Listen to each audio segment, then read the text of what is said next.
আপনারা অবশ্যই জানেন এই সরকার, বর্তমান সরকার এই ফ্যাসিবাদ সরকারের বিচারের জন্য যে প্রক্রিয়া করছে, সেই প্রক্রিয়াকে বাধাগ্রস্ত করার জন্য এদেশের কিছু কুচক্রী মহল তারা কাজ করে যাচ্ছে।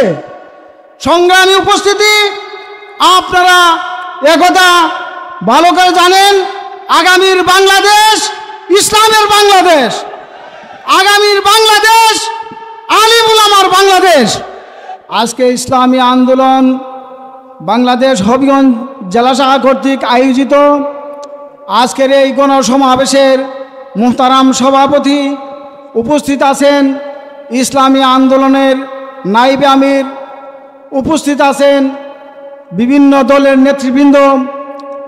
আপনারা অবশ্যই জানেন বিগত 16 বছর এদেশের আলিম উলামা, ধর্মপ্রাণ মুসলমান তথা প্রত্যেকটি দলের নেতৃবৃন্দ বিগত স্বৈরাচার সরকারের নির্যাতিত এবং নিষ্পেষিত হয়েছে।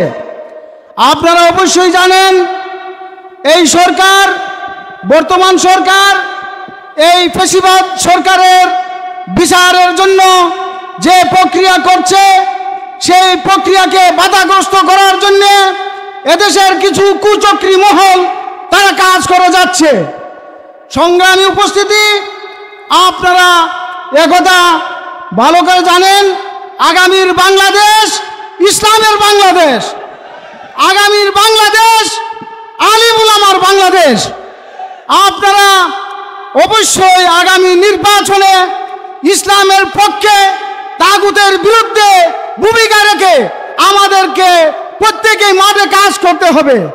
এই কথা বলে আমি আমার বক্তব্য শেষ করেছি। খুদা হাফেজ। বাংলাদেশ জিন্দাবাদ, ইসলামী আন্দোলন জিন্দাবাদ।